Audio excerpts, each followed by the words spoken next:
One, two, one, two, three.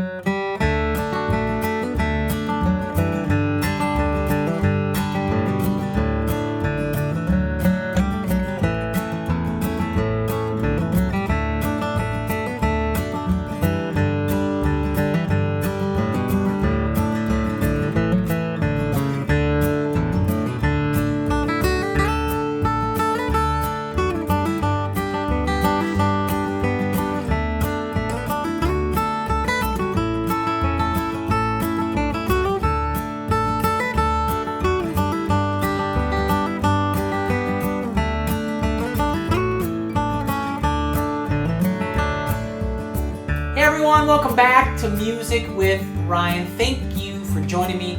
In this week's featured lesson, we're going to take a look at the tune Bury Me Beneath the Willow in the key of D. Now we're going to work out of D position as well, and I've written up two arrangements as you just saw and heard there. The first time through, we're going to have a nice beginning arrangement, playing the melody right on the head, and doing so in a Carter style, right? So playing the melody kind of right within the chords, or primarily within the chords.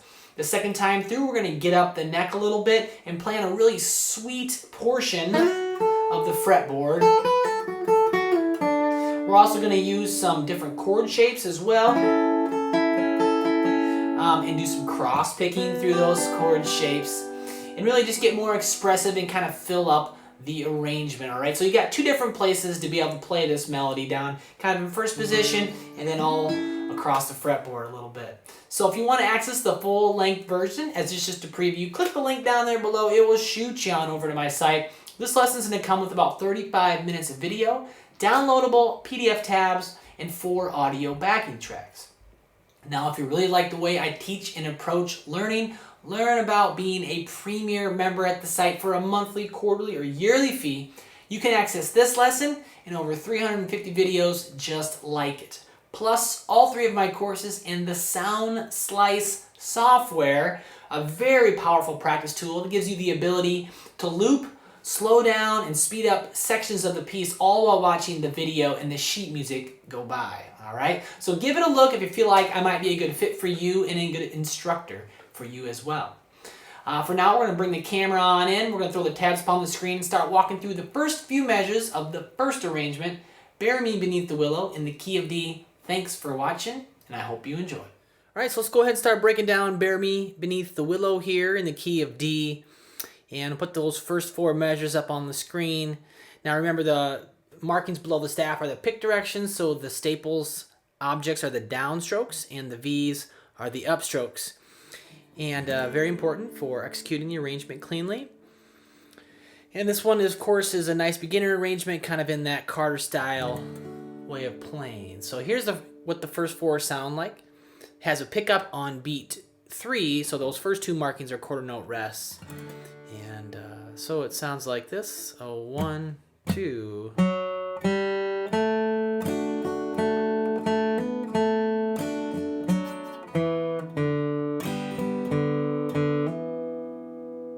I'll do that again.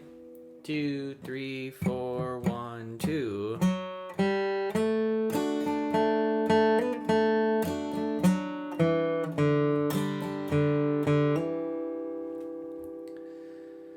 All right, so again, has a pickup on beat 3 there. Starts with the 4th fret on the D string there, and then open G. Okay, that's the first, just 2 quarter notes there, 2 downstrokes. And then getting into the second measure, I'm gonna come down on my D chord and play that G string, 2nd fret, and you're already there if you're playing the D chord. So, and then you're gonna strum the D chord. That's the 2-3-2, 2-3-2. You see that there? It's a beam together there, and those are 2 8th notes, and that kind of indicates a strum. We'll see it over and over again, but okay. And I'm just kind of focusing the strumming again on the highest sounding 3 strings of the D chord. If you hit the open D in there, that's fine too. It's not the end of the world, but I'm really trying to focus on the G, the B, and the E strings.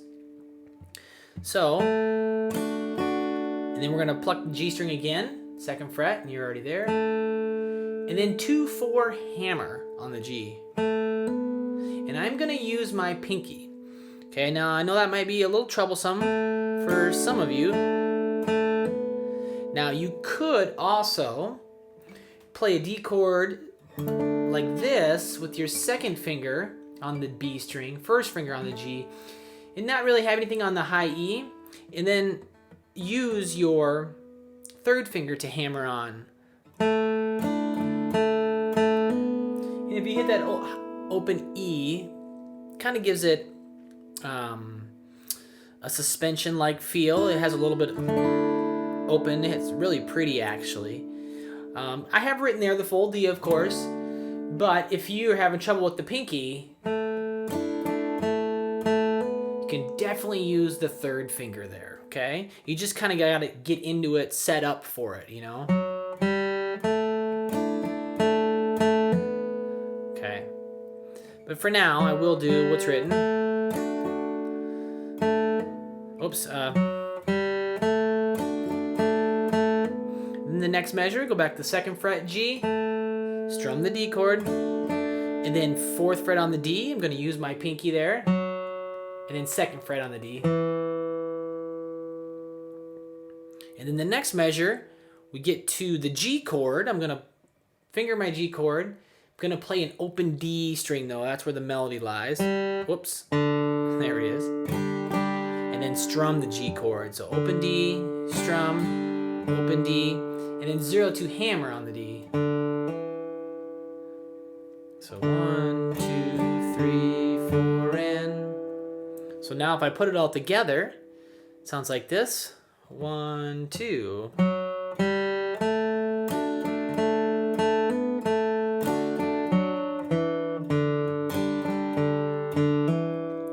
And one of the main things that I'm trying to do with this arrangement is trying to be as smooth as possible, okay, and get these notes to ring as long as they can. There's some other examples here down the line, but really just I want the melody notes to ring as far as they can and to be smooth with nice tone, and that's what I'm really trying to accomplish. Bring that melody forward because it's such, again, a pretty melody.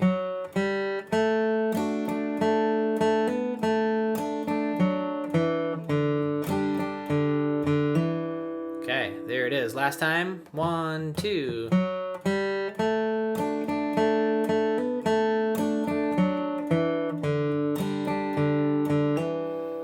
All right, and then moving on to the next few measures. Sounds like this. Ready, go.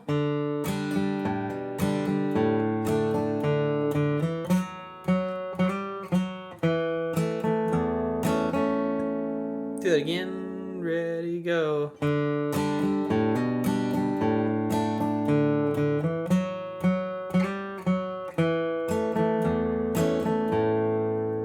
Okay, so measure 5, you know, we're still on the G chord, and I'm gonna play an open D string, right? Open D string, strum, then 0-2 hammer on the A, and then strum the G again.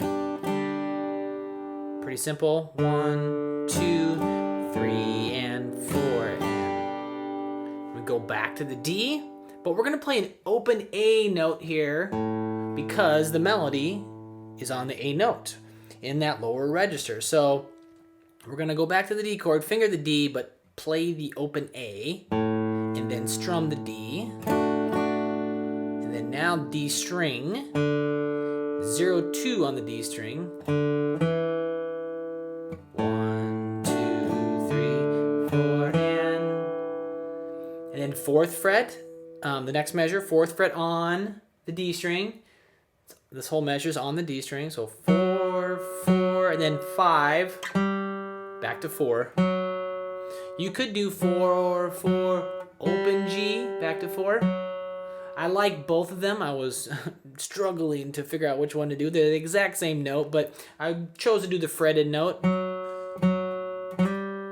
so that I could slide up and slide back a little bit, have it be a little, you know, smoother, if you will. 1, 2, 3, 4. And then I'm going to go down to the 2nd fret of the D string, and I'm going to bar my A chord there and strum the A, and then the low E string, and then strum the A chord.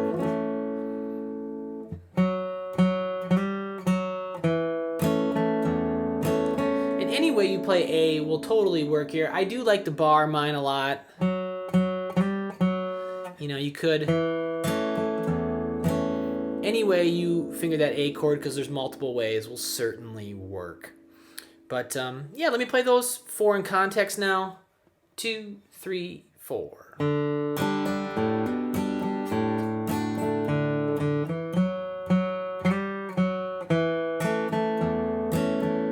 All right, so let me go ahead and play those first 8 bars for you, all in context, starting at the top. So 1, 2, 3, 4, 1, 2.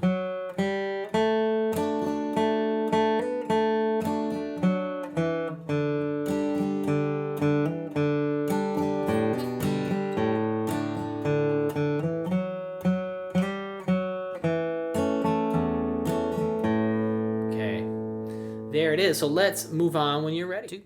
1, 2, 3.